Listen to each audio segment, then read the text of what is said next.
Baik, bismillahirrahmanirrahim. Assalamualaikum warahmatullahi wabarakatuh. Ya, teman kepada Pak Tuhadi dan teman-teman mata kuliah teknik analisis histologi dan biokimia tumbuhan. Di sini saya akan mempresentasikan artikel dengan judul The Calcineurin Be Like Ca2 Plus Essential CBL1 and CBL9 Function in Pollen Germination and Pollen Tube Growth in Arabidopsis. Nah, pengertian dari tabung polen sendiri. Jadi tabung polen ini merupakan struktur yang berbentuk tabung yang diproduksi oleh gamet jantan pada saat proses perkecambahan. Nah, peranan dari tabung polen ini yaitu untuk transport dari sel gamet jantan ini menuju ovul untuk proses pembuahan. Nah, berikut merupakan artikel yang saya gunakan untuk presentasi pada siang hari ini. Ya, jadi latar belakang dari penelitian ini diawali dari reproduksi seksual tumbuhan berbunga. Ini memerlukan pertumbuhan polar untuk membentuk tabung polen. Nah, proses polarisasi ini diatur secara ketat dan bergantung pada banyak komponen persinyalan. Salah satunya yaitu Ca2+. Nah, Ca2+ ini membentuk gradien konsentrasi pada sepanjang tabung polen. Jadi Ca2+ ini akan gradiennya Ca2+ ini akan terbentuk sepanjang pada tabung polen ini dengan konsentrasi tertinggi yaitu pada ujung, dan konsentrasinya ini akan semakin menurun ketika pada di bagian bawah atau pada bagian basal. Nah, penelitian terdahulu telah menyebutkan bahwa gangguan dari gradien Ca2+ ini sangat mempengaruhi dari pertumbuhan ujung tabung polen. Nah, pada banyak spesies gradien Ca2+ ini dikaitkan dengan perubahan periodik dalam tingkat pertumbuhan tabung dari polen itu sendiri.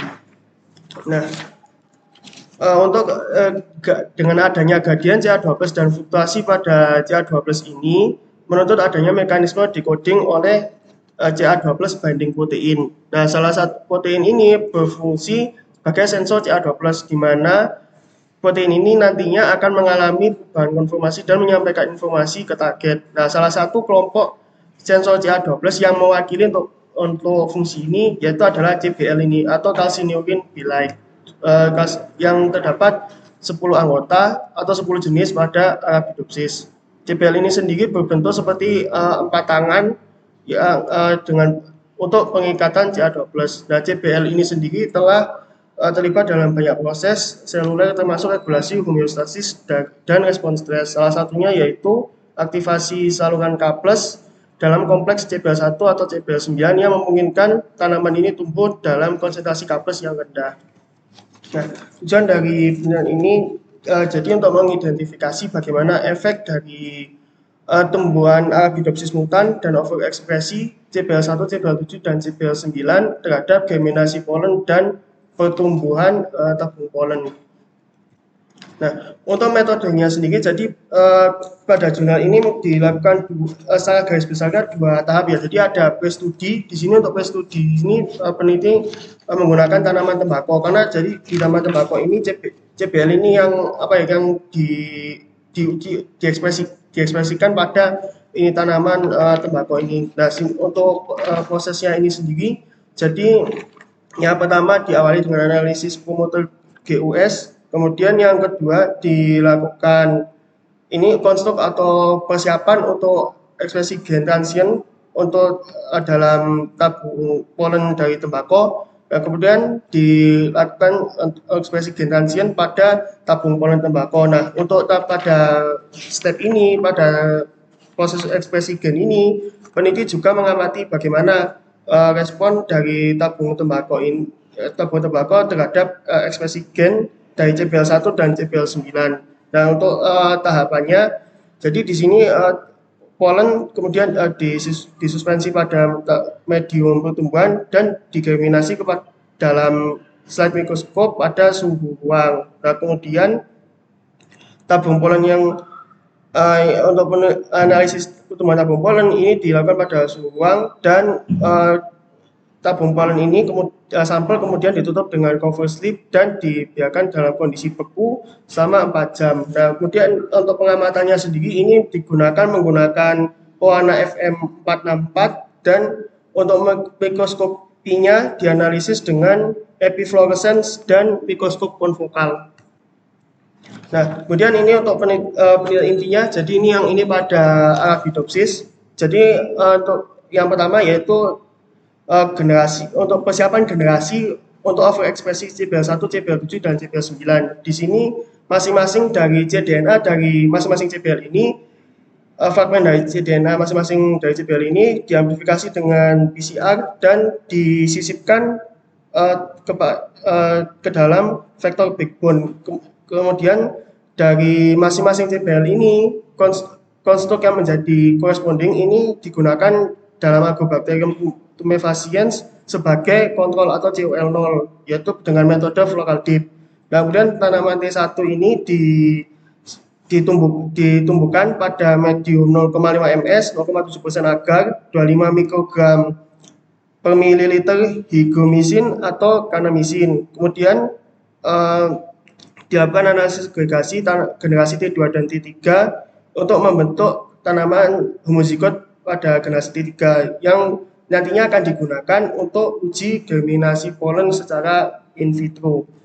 Nah, kemudian untuk analisis RT-PCR overekspresi dari masing-masing CBL, di sini total RNA dari benih yang berumur 7 hari ini diekstraksi dengan sistem isolasi sp total RNA. Nah, di sini 200 nanogram RNA digunakan untuk sintesis cDNA, kemudian dilakukan qRT-PCR dengan menggunakan pengulangan 3 kali, jadi sebanyak 2 mikroliter untuk perbandingan 1:10 antara CBL1 dan CBL9 dan 2 mikroliter pada CBL7. Nah, kemudian reaksi PCR ini dilakukan dengan solvent ice cycler.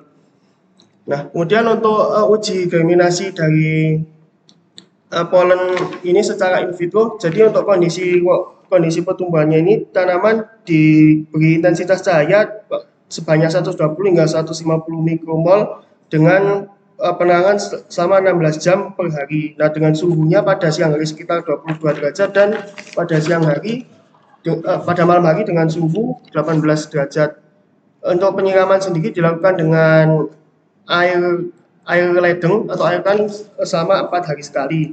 Nah, di sini untuk medium yang digunakan ini menggunakan kombinasi dari 1 mikromolar KCl, 5 mikromolar CaCl2, 0,08 mikromolar MgSO4, 1,5 mikromolar asam borat, 1% agarosa, 19,8% sukrosa, 10 mikromolar myoinositol dan 5 mikromolar MES dengan pH sekitar 5,8. Nah, untuk kemudian untuk setelah medium ini disiapkan, antar yang sudah dipecah ini diletakkan pada permukaan medium. Nah, kemudian disease atau di sini maksudnya adalah medium. Di sini medium selanjutnya diinkubasi selama 4,5 jam pada suhu 25 derajat dengan kelembapan relatif 100%. Kemudian dilakukan pembekuan dengan suhu minus 20 derajat selama 10 menit. Nah, tujuan dari pembekuan ini yaitu untuk menghentikan pertumbuhan tabung polen dan germinasi dari polen. Yang selanjutnya nanti akan dilakukan penghitungan terhadap polen yang berkecambah dan perhitungan terhadap pertumbuhan dari tabung polen. Nah, untuk penggunaannya di sini digunakan 400 polen dan 200 tabung polen untuk setiap pelakuannya. Nah, kemudian hasil dari penelitian ini, jadi sebenarnya lebih banyak dari yang saya presentasikan, tapi di sini saya hanya mewakili karena dan dari artikel ini lebih banyak yang dipaparkan terkait yang di tembakau daripada di Arabidopsisnya. Jadi ini merupakan gambar dari tabung polen yang ada pada tembakau. Nah, jadi pada tembakau ini sendiri setelah dilakukan uji terhadap dengan overekspresi CBL1 dan CBL9, jadi diketahui bahwa pada gambar A atau M-Cherry atau kontrol ini tabung polennya ini morfologinya normal, yang artinya tidak terdampak apa-apa. Nah, dibandingkan dengan CBL1 dan CBL9, di sini tabung polennya ini lebih pendek dibandingkan pada kontrol, dan selain itu juga terjadi penebalan pada tips atau pada bagian ujungnya. Nah, kemudian selain itu terjadi pada baik CBL1 dan CBL9 ini terjadi pertumbuhan tabung polen yang disorientasi, sehingga di sini dapat dilihat pada gambar C, di sini terbentuk hook atau seperti terbentuk kail pada bagian apikalnya. Nah, kemudian untuk di sini, jadi untuk overekspresi CBL1 dan CBL9 pada Arabidopsis, jadi di sini dari CBL1, 9 dan 7, di sini CBL7 yang lebih banyak yang banyak diekspresikan, sedangkan yang terendah yaitu pada CBL9. Nah, kemudian dari pengaruh dari adanya CBL1 dan CBL9, overekspresi dari CBL1 dan CBL9 ini menyebabkan persentase germinasi dari polen ini lebih rendah daripada yang kontrol atau yang pada COL 0 pada semua konsentrasi K+. Dapat dilihat, jadi trennya di sini memang baik CBL1 maupun CBL9 ini lebih rendah dibandingkan dengan kontrol. Nah, sedangkan pada CBL7 di sini trennya tidak mengurangi dari persentase germinasi polen, yang artinya hampir mendekati dengan kontrol seperti itu. Nah, kemudian selain itu juga peneliti juga mengamati bagaimana panjang tabung polen yang diberikan ini terhadap respon panjang tabung polen terhadap overekspresi CBL. Nah, dari sini tren dari datanya semakin tinggi konsentrasi K+, memang di sini panjang tabung polennya akan semakin panjang pada semua perlakuan. Namun yang perlu diketahui bahwa tren dari datanya, jadi di sini pada kontrol ini lebih tinggi sama seperti sebelumnya pada persentase germinasi polen. Jadi CBL1 dan CBL9 ini lebih rendah dibandingkan dengan kontrol pada semua konsentrasi. Nah, dan sama seperti sebelumnya yaitu pada CBL7, di sini trennya cenderung lebih sama, bahkan semakin lebih tinggi dibandingkan dengan kontrol, semakin seiring dengan bertambah tingginya konsentrasi K+.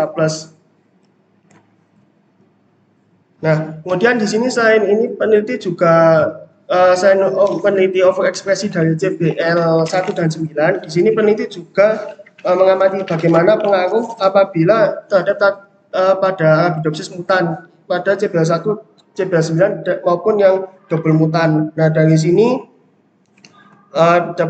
trennya sama seperti panjang tabung polen sebelumnya pada yang overekspresi. Jadi semakin tinggi konsentrasi K+ di sini akan semakin panjang tabung polennya. Namun yang perlu digarisbawahi bahwa dengan mutan ini ternyata ini lebih tinggi dibandingkan dengan kontrol. Jadi dapat diketahui bahwa ini pada mutan CBL1 maupun CBL9 ini lebih tinggi dibandingkan pada tanaman kontrol, dan sebenarnya pada tanaman mutan yang double mutan CBL1 maupun CBL9 ini terendah dibandingkan perlakuan yang lainnya. Nah, untuk pembahasan dari penelitian ini, jadi CA12 ini telah diketahui sebagai sentral regulator dari pertumbuhan tabung polen, polarisasi pertumbuhan tabung polen dengan beberapa target seluler, pensinyalan, dan regulasi. Nah, untuk targetnya sendiri seperti ada dinamika aktin, kemudian proses fundamental yang lain seperti transport ion dan ROS. Nah, penelitian sebelumnya ini telah dilakukan penelitian seperti ini, jadi mengamati bagaimana pertumbuhan germinasi polen dan pertumbuhan tabung polen pada Arabidopsis, tapi menggunakan CA12, tapi di sini peneliti menggunakan CDPK atau CA12 dependent protein kinase. Nah, di mana dengan hasilnya yaitu germinasi polen tidak terpengaruh pada proteinnya ini tidak berpengaruh pada double mutan. Namun di sini yang terpengaruh yaitu adalah panjang tabung polen dan menghambat pertumbuhan secara in vitro seperti itu. Nah, kemudian untuk yang berikutnya di sini dapat diketahui bahwa CBL1 ini dalam geminasi polen dan pertumbuhan tabung polen ini memiliki fungsi yang overlap atau saling tumpang tindih dengan CBL9. Nah, ini diketahui karena ketika single mutan CBL1 maupun CBL9 di sini ternyata pertumbuhannya ini lebih tinggi dibandingkan dengan kontrol, sedangkan pada double mutan CBL1 dan CBL9 di sini tabung polennya ini lebih rendah. Nah, dengan adanya mutasi dari chip penjelasannya yaitu dengan adanya mutasi dari CBL di sini menyebabkan akumulasi protein dari CBL ini menjadi terhambat pada plasma membran, sehingga ya ini yang menyebabkan tabung polen ini menjadi lebih pendek seperti itu. Nah, kemudian kemudian terdapat efek yang berlawanan antara konsentrasi K+ eksternal terhadap mutan dan tanaman yang overekspresi terhadap tabung polen. Nah, ini diketahui dari pada double mutan CBL1 dan CBL9 ini hypersensitif terhadap kondisi K+ yang rendah. Nah, sedangkan untuk overekspresi CBL1 dan CBL9 ini berefek terhadap geminasi polen dan panjang tabung polen pada kadar K+ yang tinggi. Nah, hasil ini menunjukkan bahwa fungsi CBL1 dan CBL9 ini mengatur dalam penyerapan dari K+ untuk proses perkecambahan polen dan pertumbuhan tabung polen. Nah, data dari peneliti ini menunjukkan bahwa homeostatis K+ ini krusial untuk pertumbuhan tabung polen, walaupun memang untuk CBL1 dan CBL9 ini lebih rendah pertumbuhannya dibandingkan dengan kontrol. Nah, oleh karena itu dari sini dengan hipersensitif CBL1 dan CBL9 ini kemungkinan ini dengan dapat mengatur K+ ini ternyata dengan banyaknya K+ yang dapat diserap ini ternyata justru malah menghambat pertumbuhan dari tabung polennya itu sendiri. Ya. Itu referensi yang saya gunakan untuk presentasi siang ini. Ya. Saya kembali ke Pak Tuhadi. Terima kasih. Oke, dari Iwan atau dari Bidang ada yang didiskusikan dari presentasi Pak Afif.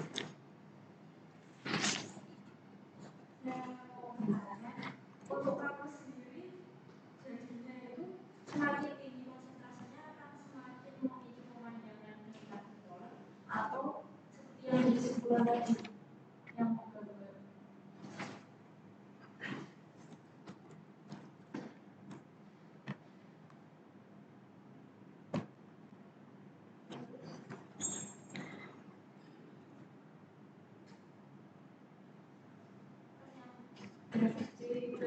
Oh iya Mbak. Jadi kalau yang pemahaman saya kalau dari dari sini kan memang dengan semakin tinggi ya konsentrasi K+ ini kan semakin semakin membuat tabung polen ini semakin panjang kan gitu ya. Tapi kenapa pada kesimpulan saya bilang seperti itu karena ya, ini saya menganggapnya dari ini gambar aja ya Mbak. Jadi kan kalau semakin tinggi K+ di sini kan CBL1 dan CBL9 ini kayak semakin rendah gitu Mbak. Jadi dibandingkan dengan kontrol, apabila dibandingkan dengan ini pada konsentrasi 0,1 dan berapa ini 1 itu Mbak. Jadi maksud ya yang saya nangkep dari kesimpulan dari peneliti menyebutkan dalam artikel itu seperti itu. Jadi kan kalau dibandingkan pada 5 mikromolar di sini kan hambatannya kayak lebih panjang tabung polennya itu apabila dibandingkan dengan kontrol ini lebih lebih pendek gitu loh, jaraknya tuh lebih jauh, sisinya lebih jauh dibandingkan kalau yang pada 0, mikromolar seperti itu Mbak maksudnya. Berarti antara CBL 7 dan 9 yang selisihnya beda. Dan yang secara keseluruhan kalau semakin tinggi K+-nya semakin panjang tabung polennya. Nah maksudnya gini Mbak, kan trennya kan semakin tinggi konsentrasi K+ kan memang semakin panjang ya Mbak. Nah tapi maksud saya di sini ini tren selisih panjang tabung polen antara kontrol dengan CBL1 kontrol dengan CBL9 itu Mbak. Kan kalau selisihnya pada 0, kan konsentrasi 0, mikromolar kan sedikit. Nah, semakin bertambahnya konsentrasi kan kelihatan tren datanya itu kayak semakin selisihnya tuh semakin jauh gitu loh, Mbak. Maksudnya seperti itu.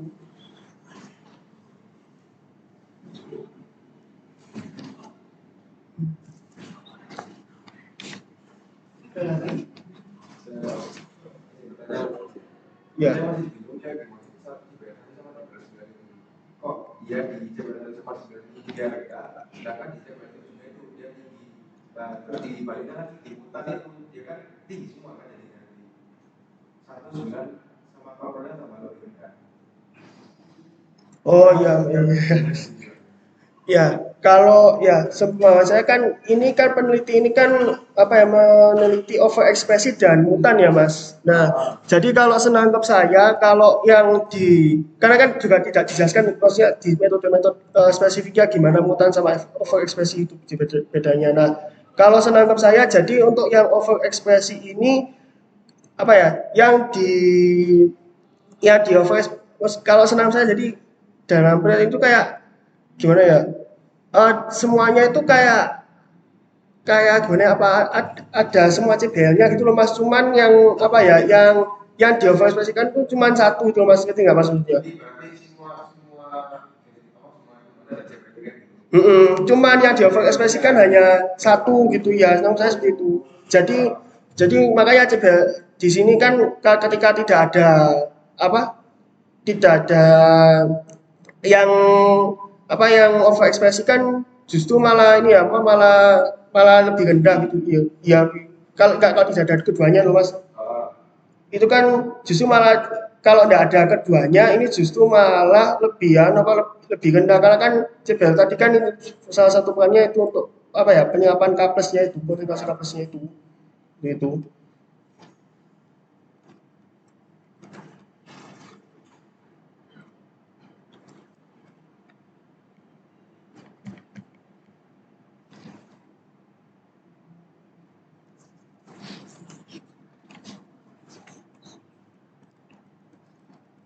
Ada lagi?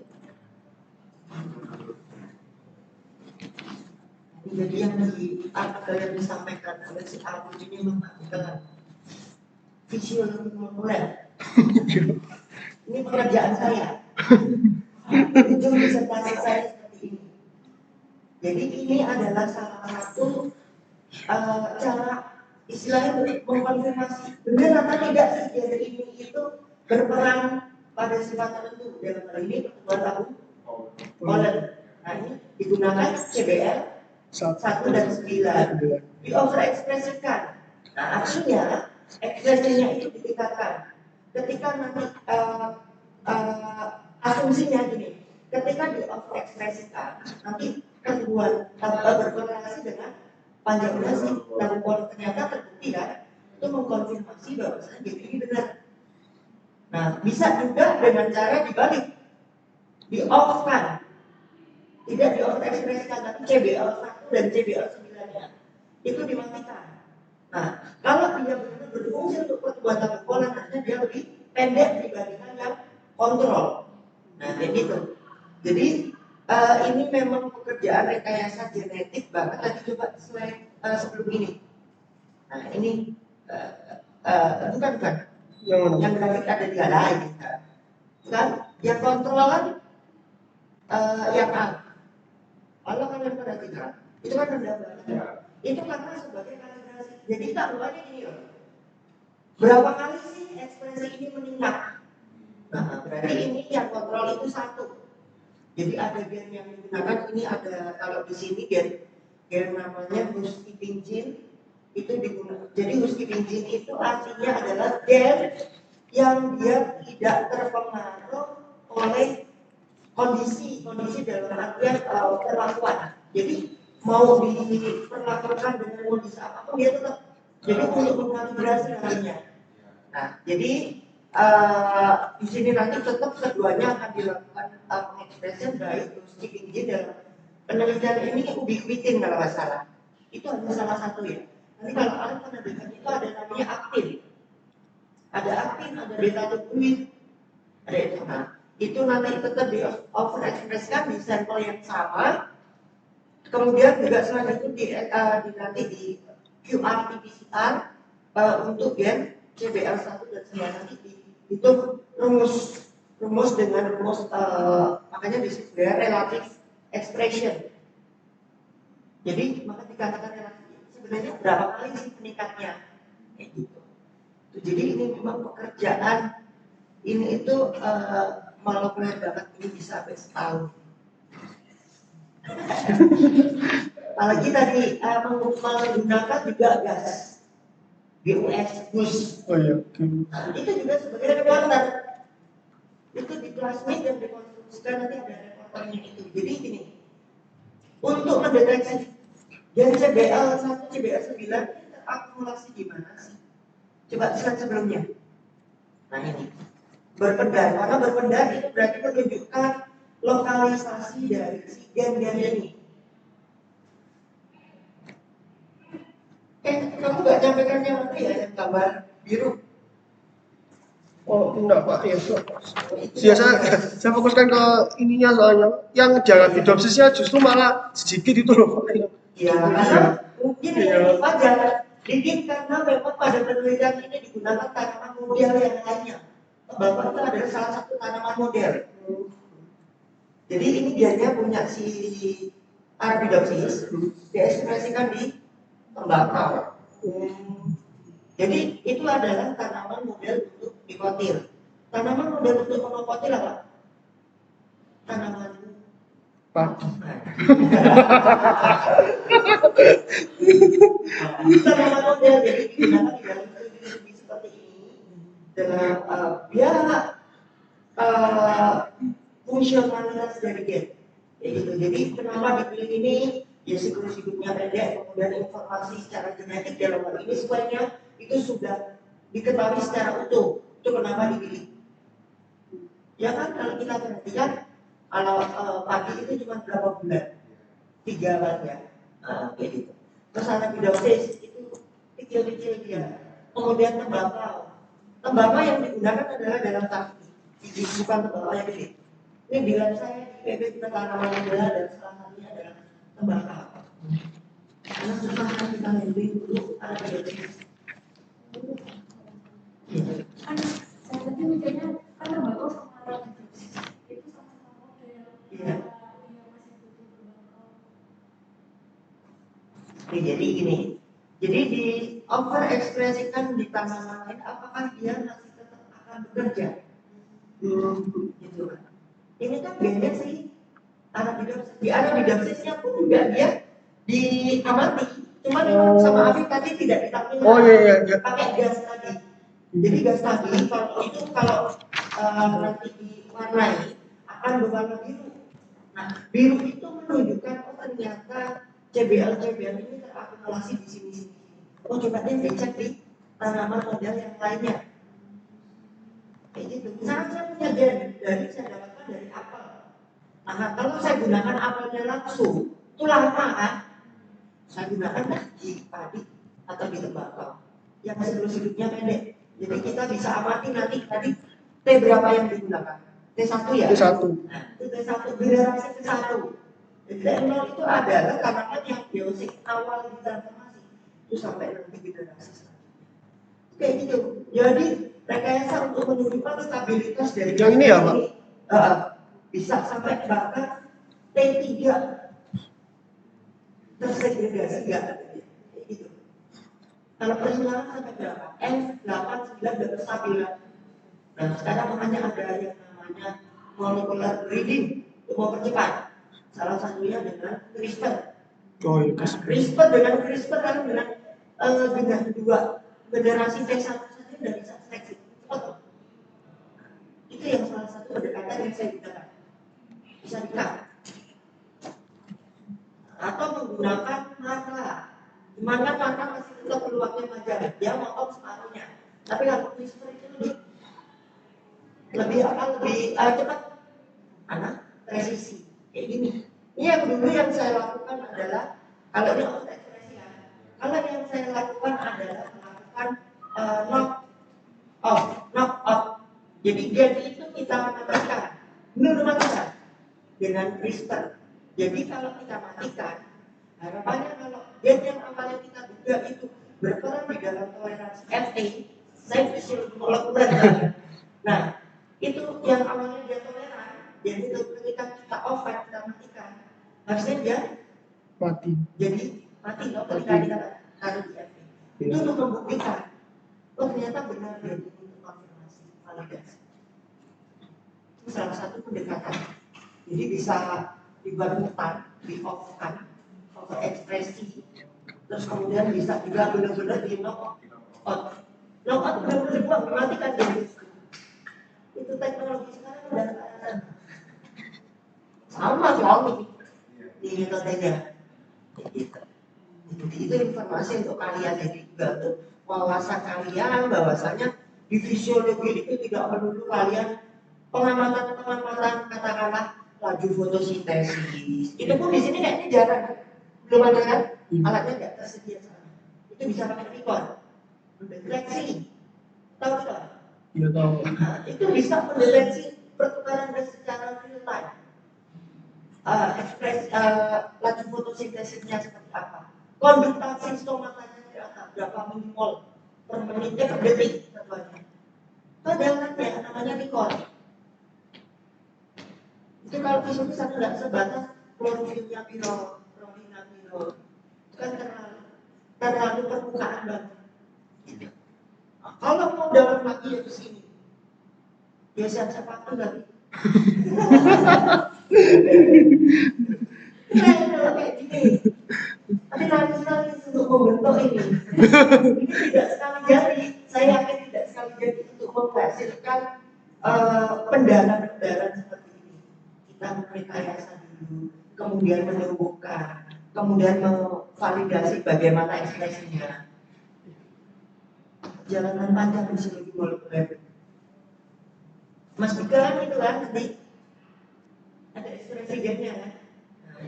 Jadi kayak gini nanti. Itu berarti harus menyisipkan gen yang biar berkembang. Iya, jadi gini di plasmid, tahu plasmid yang boleh itu beda-beda kan plasmid. Itu berarti di plasmidnya itu sudah ada memang namanya reporter yang nanti untuk gas, untuk reporter. Selain kita nanti menyisipkan di sana. Jadi nanti ada gas, kemudian ada promotor, itu tentu promotor itu wajib. Kemudian ada lagi satu itu antibiotik untuk seleksi. Jadi tetap kalian konstruksi, ligasi, terus transformasi ke E. coli, perbanyak dulu, habis itu triparental meeting ke agrobakterium, nanti ke tanamannya. Ini cara biologi. Kalau arabidopsis ini kita dengan leaf breeding method, tanaman rantara. Jadi kita sudah ada kultur, lakukan kultur klon tadi, kita celupkan daunnya, wujudnya. Itu nanti akan transformasi sendiri. Jadi bisa melalui gen-gen. Langsung tembak. Kan alatnya kan tidak ada. Yang paling mungkin aman bisa kita terapkan sebenarnya agrobakterium. Tapi transformasi itu cloning, kemudian konfirmasi setelah tanamannya itu tumbuh. Ngisi enggak? Iya, itu bioteknologi tanaman. Untuk pendekatan nanti fisiologi molekuler. Ya, menarik artikel ini. Ya, Q1 ya, ya. Terima kasih untuk banyak dari Pak Tukadi dan masih tanya dari Pak Yoha dan Mas Widan. Saya tutup presentasi saya. Wassalamualaikum warahmatullahi wabarakatuh.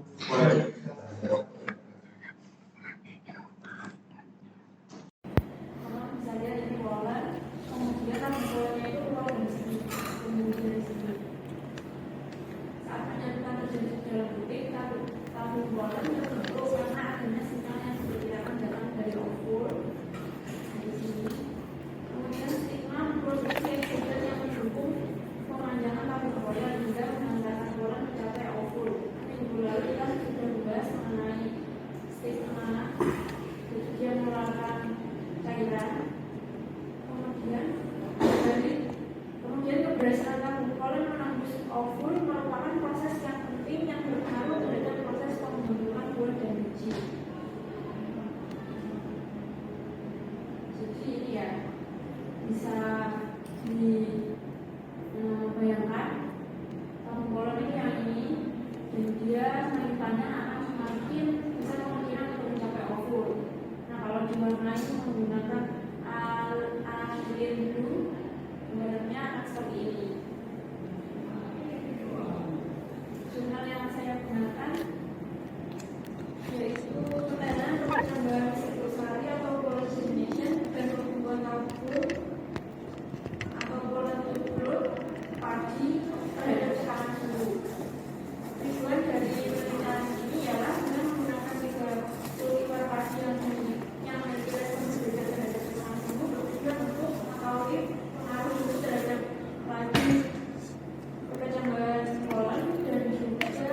untuk perkecambahan polen dan berapa suhu yang optimal untuk pertumbuhan tabung polen. Untuk metodenya, yang pertama kita panen dulu malai dari padi dan kita koleksi polennya. Setelah itu kita persiapkan medianya, media untuk mengecambahkan polen. Oh ya, sebelum kita melakukan penghitungan panjang tabung polen, kita harus memastikan terlebih dahulu polen yang kita amati itu sudah berkecambah atau belum. Karena kalau kita menggunakan polen yang belum berkecambah, otomatis kita nggak bisa menghitung panjang dari tabung polen itu sendiri. Kemudian polen tersebut ditaruh di media, di battery disk, media cair atau semi-solid juga bisa. Kemudian dicambahkan pada kondisi gelap setelah 4 jam, kemudian disimpan di suhu 4 derajat hingga waktu untuk pemanasan. Di sini fungsinya sama seperti yang disampaikan oleh Afif tadi untuk menghentikan pertumbuhan dari panjang tabung polen. Kemudian dari setelah 4 jam ini kita bisa mengamati menggunakan mikroskop, dan biasanya panjangnya bisa kita dapatkan datanya dari kamera yang terhubung dengan mikroskop untuk mengamati. Berikut ini adalah data tambahan dari 3 varietas padi yang digunakan.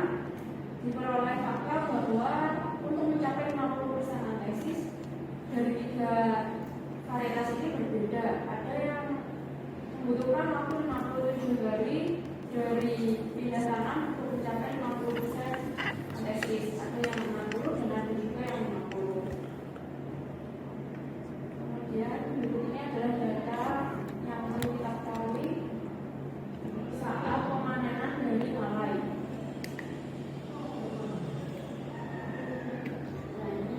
Hasilnya pada gambar 1, perkecambahan polen dari 3 varietas ini diperoleh data yang ternyata berbeda loh, nggak semua, meskipun sama-sama padi belum tentu perkecambahan polennya sama.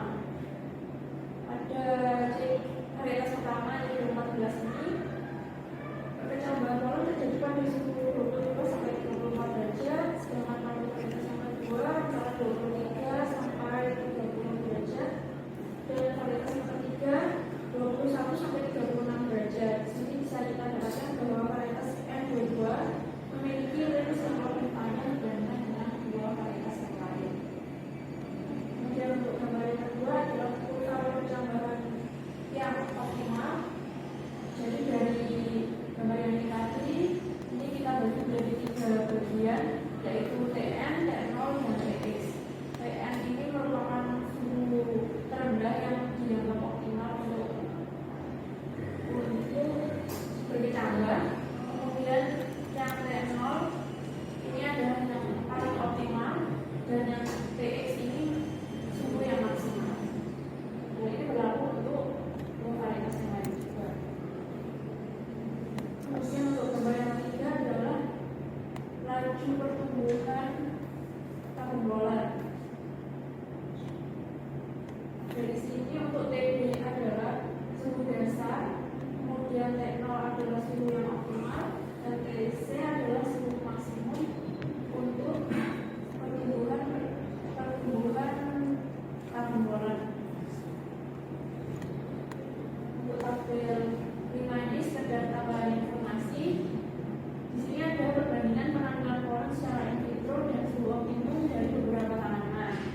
Bisa kita lihat untuk padi, kedelai, cabai, dan seterusnya ini ternyata berbeda untuk suhu optimal yang dibutuhkan untuk perkecambahan polen maupun pertumbuhan tabung polennya. Bisa kita lihat untuk Brassica ini suhunya rendah, biasanya ditanam di dataran tinggi juga. Misalnya ini kita tanam di dataran yang rendah dengan suhu yang lebih tinggi, bisa jadi pengisian bijinya tidak semaksimal ketika di dataran tinggi dengan suhu yang rendah. Kesimpulan dari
Boleh, langsung kuliah. Kasih wassalamualaikum. Sebenarnya dia presentasi kan pertanyaan.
Oke.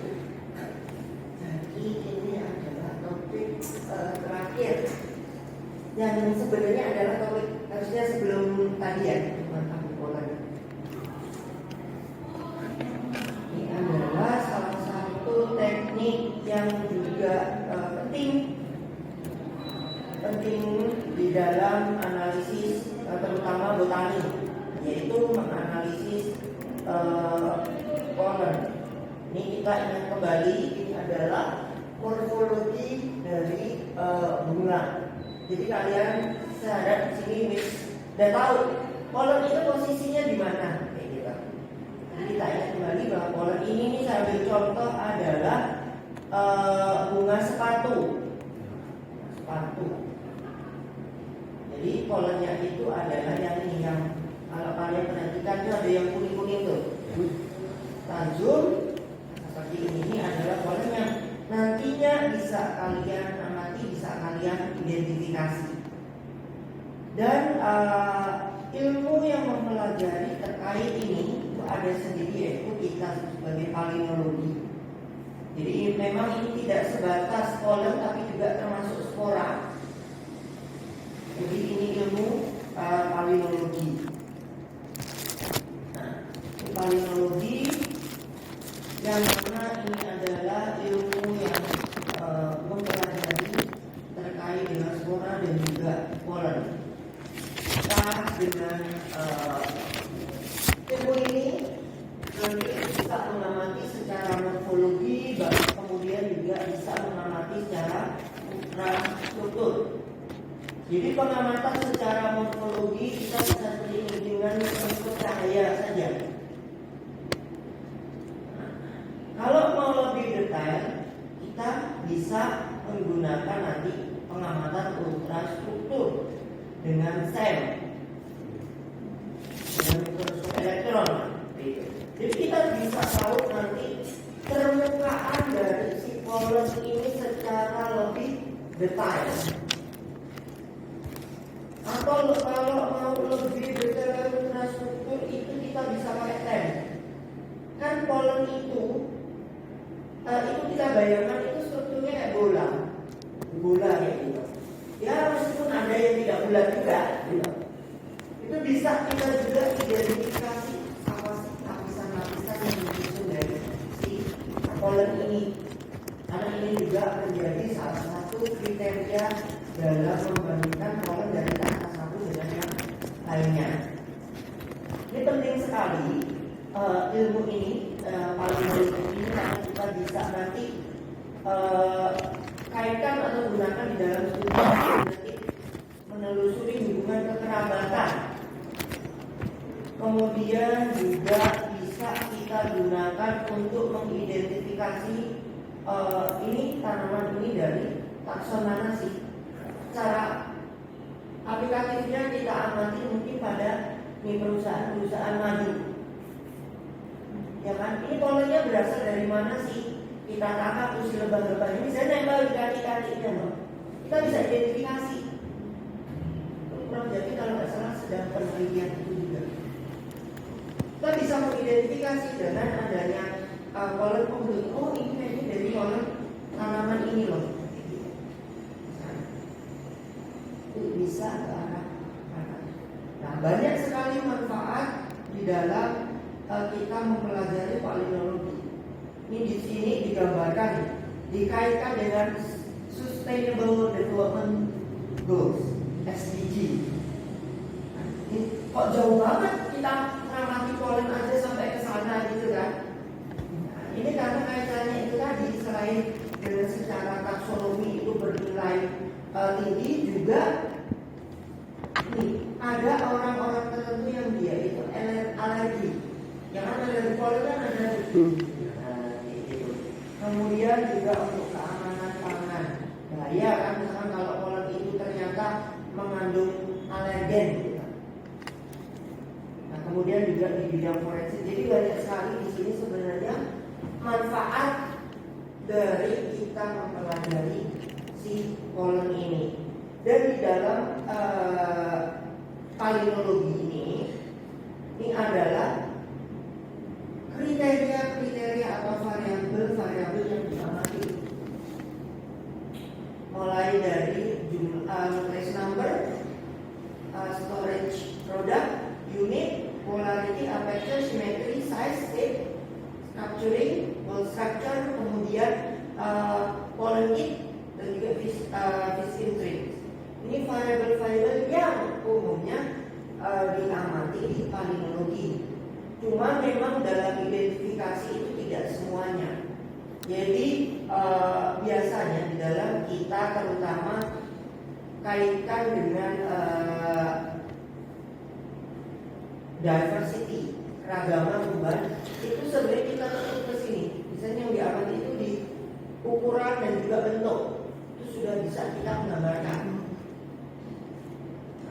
Kalau yang lain-lain itu bisa jadi ya tambahan saja. Cuma memang di dalam acuannya polen ini dapat diamati berbagai macam parameter, dan juga bisa kita gambarkan di dalam diagram polen, susunan polen ini seperti apa sih bentuk-bentuknya itu kita visualkan.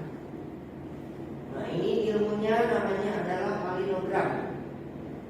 Dari simetrinya, kemudian bentuk dan ukurannya, kemudian kutub-kutubnya, kemudian ornamentasinya. Ornamentasi itu ini.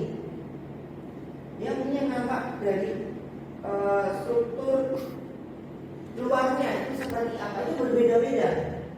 Yang memang kita akan lebih detail bisa amati ketika kita menggunakan mikroskop elektron. Itu bisa lebih detail alur-alurnya, polanya dari si permukaan si polen ini. Nah, terus bagaimana kita membuat atau mempresentasikan polen ini? Metodenya untuk pengamatan polen itu sangat-sangat mudah sebenarnya. Mungkin yang akan repot ya, nggak repot-repot amat sih ketika kita akan mengukur-ukur. Kan kita tentu tidak hanya satu kan, ya banyak. Lazimnya itu perukuran itu setidaknya ada 100 polen. Jadi nanti kalian praktikum, karena praktikumnya ini sederhana. Jadi nanti ada beberapa tuduhan. Nanti silakan kalian nanti secara mandiri cari di lingkungan UB. Ada 6, nanti bagi 2 gitu. Dan nanti kalian buat preparatnya kemudian amati. Ya setidaknya ya nggak usah 100 lah ya, karena nggak penelitian. Nah, 25 lah ya, masing-masing nanti 25 gitu. Nanti kalian bagilah terserah gitu. Nah, ini nanti metodenya. Di sini nanti ada yang namanya kita teknik asitolisis. Jadi kita menggunakan larutan asitolisis. Jadi kita tahu bahwa di dalam nanti polen itu nanti ada senyawa-senyawa lain yang punya potensi nanti menghalangi istilahnya. Ketika kita ingin mengamati polen lebih jelas, jadi kita nanti lakukan asitolisis, kita hidrolisis seperti itu. Nah, kita larutkan misalnya kayak lipid, atau nanti ada senyawa-senyawa lain Kan di permukaan itu ada pasti ada senyawa, ada yang tadi misalkan ada pollen kit. Nah itu salah satu yang ada di permukaan. Nah bagaimana kita membuat larutan asetolisis? Ini perbandingan antara asam asetat glasial dan asam sulfat adalah 9:1. Ini kalian membuatnya ini harus di ruang di tempat gelap, kemudian kalian harus lakukan di lemari asam. Nanti ini perbandingannya, kemudian kalian nanti ini besok sekarang praktikum. Sebelumnya kalian sudah siapkan dulu larutan asetolisisnya. Nanti kalian koleksi butir polen. Nah kalian bisa juga koleksi butir polennya sebelumnya. Ya, jadi kalian cari dulu, nanti kalian simpan di larutan fiksatif. Larutan nanti difiksasi, diawetkan. Bisa nanti karena ini kita nggak perlu nyimpan waktu lama, jadi bisa di alkohol. Alkohol 70% atau 96% nggak apa-apa, 70% aja cukup. Atau kalau mau nanti disimpan dalam jangka waktu yang lama, bisa gunakan nanti FAA, formaldehyde, asam asetat glasial, dan juga nanti ada alkohol di sana. Itu lebih aman kalau kalian mengamati dalam waktu yang lama. Kemudian nanti polen yang telah kalian koleksi, kemudian nanti kalian letakkan di atas cover gelas. Kemudian kalian tetesi dengan aquades, kemudian kalian panaskan di atas api. Nah, nanti digerak-gerakkan, jangan digini nanti. Sampai nanti si aquadesnya nanti menguap sebagian besar. Kemudian baru setelah itu kalian teteskan larutan asetolisisnya. Kemudian panaskan kembali, sama waktunya sebentar saja sampai juga sebagian besar larutan asetolisis menguap. Kemudian setelah itu teteskan etanol 2-3 tetes. Baru setelah itu nanti pastikan akan ada debris yang lain, bisa kalian nanti singkirkan, bisa kalian bersihkan. Kemudian tetesi pewarna safrani di sini, biar nanti warnanya merah kayak tadi. Itu kalian dilakukan 5-10 menit. Kalau misalnya 5-10 menit belum merah, ya jangan merah banget sebenarnya. Satu, nyarinya tuh warna yang benar-benar cantik, pink cantik gitu loh. Nah, ya paling setengah jam. Kemarin percobaan dari mikroteknik itu setengah jam udah cukup. Jam itu bisa. Kemudian baru kalian nanti tutup, kalian amati nanti telah di lab, nanti praktikumnya kan di lab FKN. Nah itu sudah ada mikroskop yang kita modif.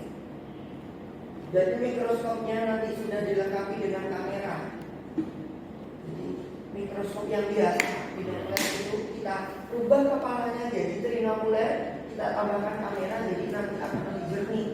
Kalian tidak usah nanti menerangi. Jadi tinggal refleks. Nanti bisa dilakukan itu bagus. Untuk penelitian juga bisa pakai itu nanti.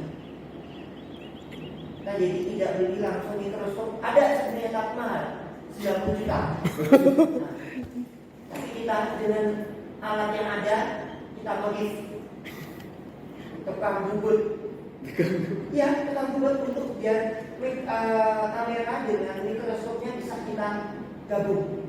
Tukang bubut. Pesan alatnya, pesan buat buletan. Itu sudah bisa sekarang bilang terkait.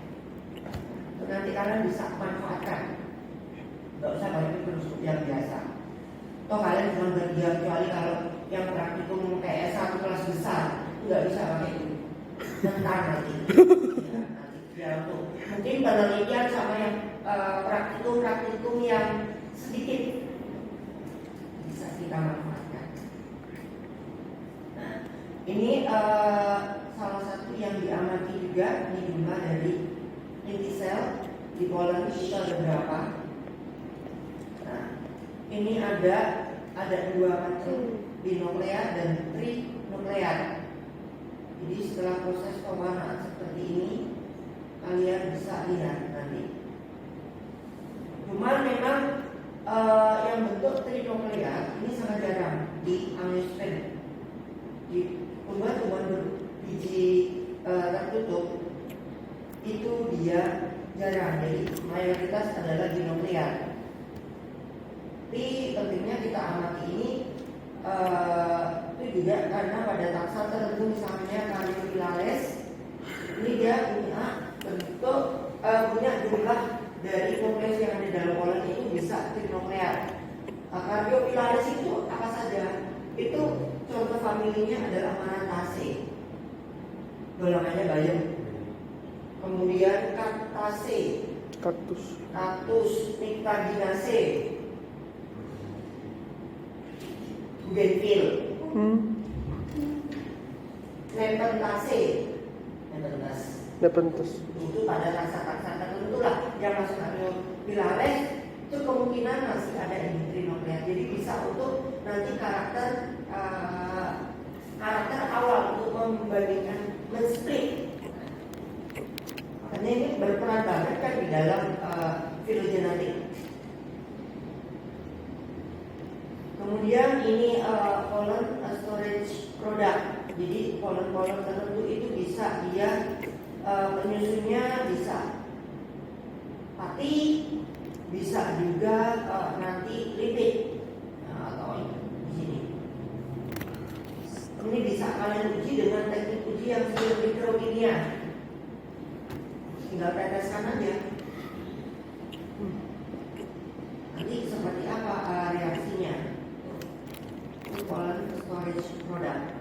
Kemudian yang selanjutnya adalah pollen unit. Ini adalah merujuk pada jumlah pollen yang dia itu dilepaskan. Jadi pollen itu ketika dilepaskan itu bentuknya macam-macam. Ada yang bentuknya seperti ini, tetrahedral, kayak bola kayak ini, bentuknya kayak bola. Kemudian ini lekukan-lekukannya. Kemudian ada yang bentuk tetragonal, seakan-akan kayak 4 gabung. Kemudian ada juga Becusata, bentuknya seperti ini. Kemudian ada juga yang poliat, bentuknya itu enggak bulat, tapi di sini aperture-nya itu banyak. Itu bisa juga kalian amati. Cuma untuk mikroskop cahaya kayaknya kurang detail untuk mengamati ke ini. Jadi kalau kayak ini pakai mikroskop, ya pakai SEM ini. Kalau di detail 25 jepretan dan berapa duit itu. Kemudian polaritas. Jadi pollen ini dilihat dari atas seperti apa, dilihat dari bawah seperti apa. Di pollen karena bola kan. Jadi kadang ada ini bentuk antara sisi misalkan distal sama sisi proksimal itu beda. Tapi bisa juga sama. Nah, kalian bayangkan bola yang biasa digunakan untuk bocil-bocil tuh, yang ada bintil-bintilnya, yang kayak gini. Ya. Nah, ini kan berarti dari sisi kutub distal maupun proksimalnya sama kan? Kalau sama, ini kita sebut sebagai isopolar. Kalau semisal beda, nah ini kan beda, kalau kita balik. Nah, itu heteropolar, polar. Dan ada juga yang dia apolar. Jadi apolar itu tidak bisa dibedakan antara daerah ekuatorial sama daerah polar. Oke, kemudian selanjutnya ini pollen aperture. Ini bentuk-bentuknya. Ini dari permukaannya bisa kita amati. Macam-macam kan. Ini nanti kalau hibiscus itu bentuknya seperti ini. kalau nggak salah nanti kali stemon yang ada di depan FT sikat botol, tahu tanaman sikat botol itu nanti salah satu spesimen yang akan kalian gunakan. Kalau nggak salah bentuknya seperti ini. Terus kemudian tabebuya itu yang banyak ditanam di jalan itu kalau nggak salah bentuknya segitiga kolomnya. Jadi nanti kalian coba nanti amati itu. Jadi ini kolom aperture, jadi macam-macam di sini ada kono surat, spikul orat, adra, tri orat. Jadi sesuaikan dengan nanti acuannya bentuknya. Nah kemudian simetri, simetri ini sebenarnya kita bisa amati langsung dengan nanti bentuk. Jadi ada bentuk mungkin yang simetri dan asimetri. Jadi nanti kalian bisa amati yang simetri itu berarti nanti kayak yang bentuk bola tadi yang didiskus tadi. Jadi istilahnya kita ibaratkan dibelah dari sisi manapun akan tetap sama. Nah, ini nanti yang akan kalian amati column size sama column shape. Ini aja fokus di sini. Biasanya di sini nanti yang dilakukan di paper-paper itu. Jadi ukuran-ukurannya ini nanti kalian bisa ukur. Nanti bisa kalau mau ukurannya nanti lebih tepat, kalian bisa menggunakan nanti image. Udah pernah belum? Belum. Tapi pernah tahu nggak image? Image itu. Pernah. Masa kalau baca paper pernah, tapi kalau ini belum pernah. Iya. Bisa. Jadi image ini nanti kalian bisa mengukur benda-benda yang diamati secara mikroskopis. Jadi bisa panjang, bisa area secara otomatis. Itulah kan kerjanya saya, yang saya dulu pernah alami itu saya share di blog saya. Itu ada untuk mengukur luas. Itu otomatis, misalkan luas daun gitu. Gak usah milimeter blok kan kita masih ribet kalau daun. Itu tinggal scan aja. Scan aja nanti kita masukkan ke sini langsung kedetek blok jadi warna merah langsung berapa.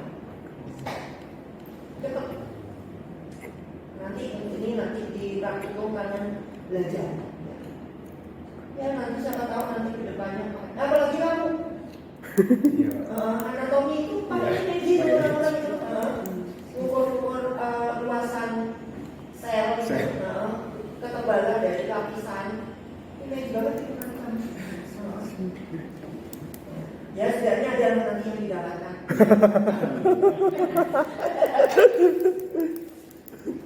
Jadi nanti ukuran kolom itu beragam. Kalian bisa lakukan.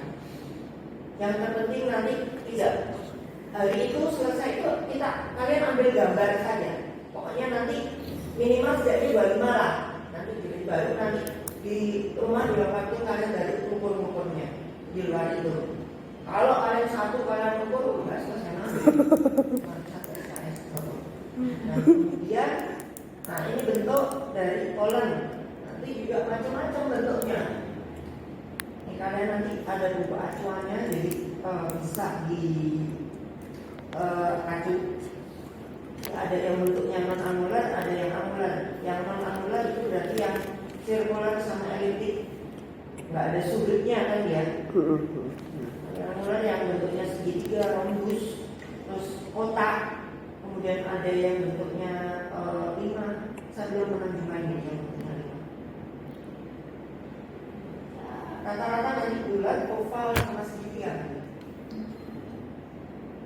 Kemudian kalian juga nanti bisa mengukur ini PE. Ini PE ini biasanya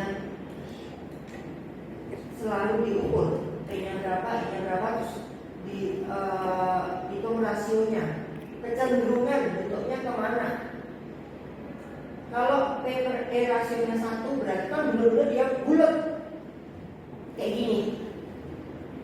Kesininya berapa? Kalau ke arah samping sini berarti dia ekuator atau pola.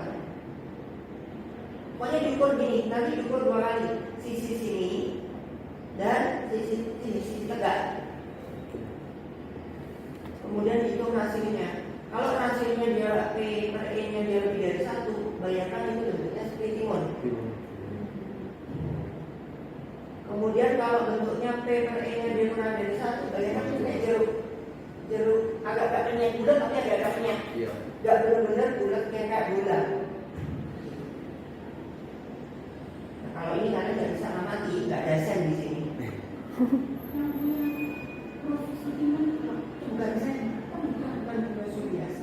Fluorescence itu mbak. Sen sini nggak ada. LSIH pak tapi. Ya kan dari ya. Iya. Anu. Kalau sen sih tidak. Kalau di sini saya belum pernah menggunakan sen. Cuma pengalaman dulu di sana daerah-daerah sana itu per jepret per penggunaan itu 300. Kalau pen 1.500.000 satu jepret. Itu jepret sendiri apa? Ke sana mbak. Sana mbak. Ke sana kita. Istilahnya berdasarkan. Iya.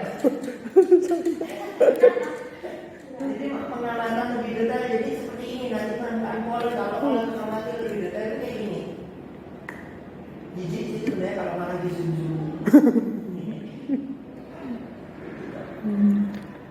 Nah ini bentuknya nanti esnya, nah ini bola. Nah nanti kalian praktikum nggak usah sampai ke sini. Ini kalau kalian mau penelitian di sini aja. Kemudian ini struktur dari dinding sel dari polen. Jadi di sini nanti ini cuman kalau untuk sekedar menunjukkan kekerabatan ini sudah level yang detail. Benar-benar kok dari sisi bulat-bulat dari sisi bentuk kok nggak bisa dibedakan. Tapi ini dari sebenarnya dari karakter yang lainnya beda kok, beda spesies. Nah, kita kasih coba. Siapa tahu dari lapisannya itu berbeda. Kan ada lapisan intin, ada lapisan eksin. Eksin itu yang luar. Jadi kadang eksin ini ataupun intin ini ada beberapa lapis. Tidak hanya satu lapis kadang. Ada tertentu yang bisa itu dia 2 lapis atau bahkan lebih. Dan ini juga ada yang namanya sporopolenin. Nah ini sporopolenin inilah yang menyebabkan si polen ini dia itu tahan terhadap goncangan fisik. Makanya ini biasa digunakan untuk studi kayak tanaman-tanaman purba. Dari polennya karena ini ada lapisan eksin, karena di eksinnya ada senyawa ini, jadi bisa awet. Paleo, namanya apa sih? Paleo apa gitu? Ada. Paleontologi namanya. Kemudian, nah ini adalah polenik dan disinfit. Nah kalau ini pengamatannya mah harus pakai tank. Ini kita bisa lihat lapisan-lapisan di permukaan polen ini kita kalau kita perhatikan ini ada substansi yang dia sifatnya lipid. Nah lengket-lengket ini untuk membantu polinator. Ya kan biar lengket di kakinya. Nah kalau kita pernah lihat ada terbang itu kan di kakinya ada nempel-nempel apa gitu. Nah nempel-nempel polen ini. Nah itu ada lapisan ini. Nah sporopolenin ini ada di lapisan eksin, kemudian di lapisan intimnya, ini lapisan dalamnya ini terdiri dari selulosa dan hemiselulosa.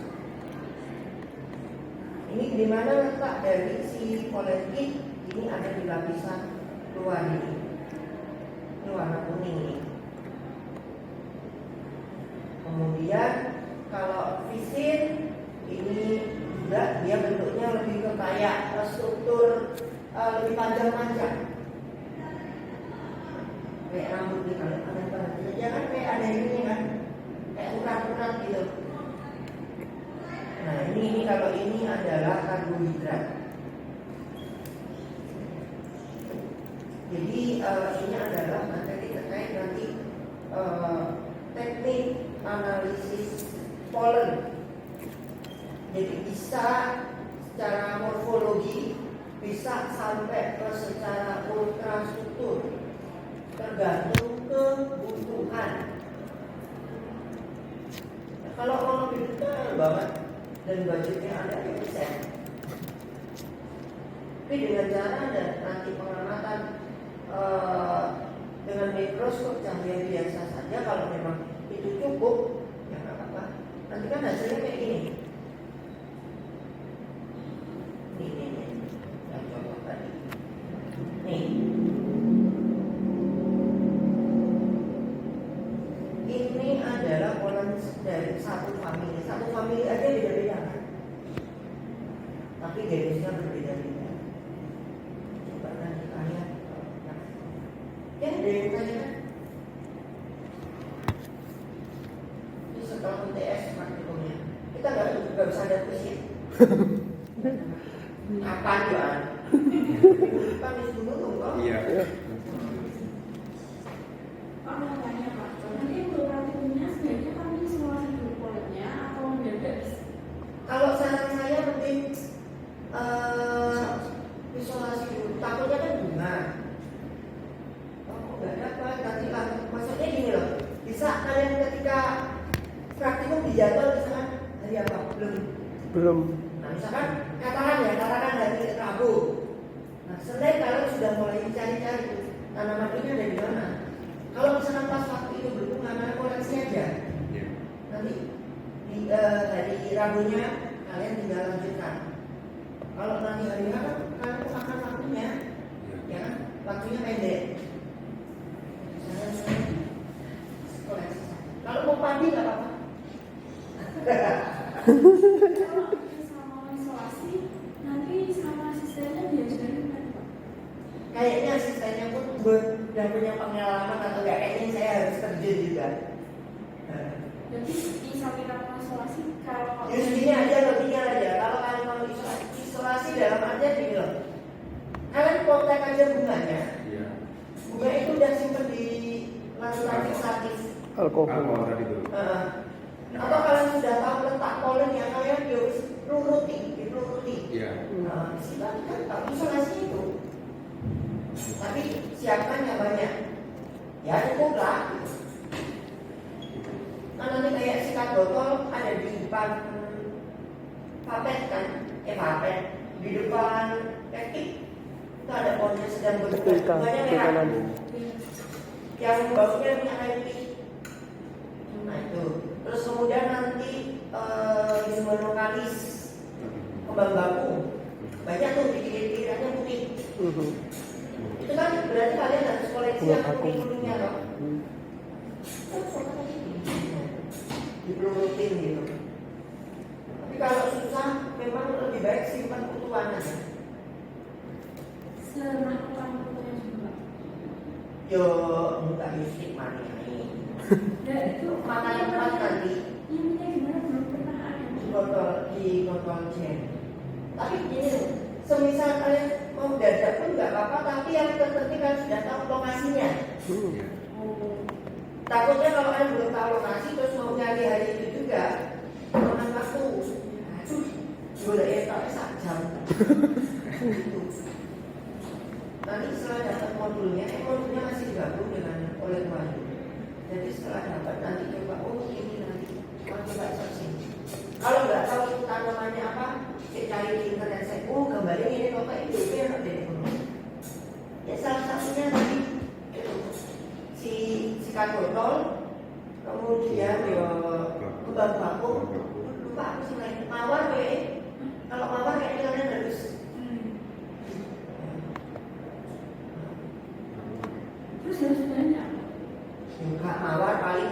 boleh sing mawar dua pintu macam kan kolomnya banyak deh pasti kan kolomnya ngomong saran saya kalau yang sudah makan ya kan ada dong Pak siapa nanti silakan nanti kalau menurut saya desain gini kalian nanti masing-masing dapat dua kan nanti tetap bahasnya sendiri dan semua merasakan jadi buat preparasinya kemudian juga sampai tahu nanti itu pengumuman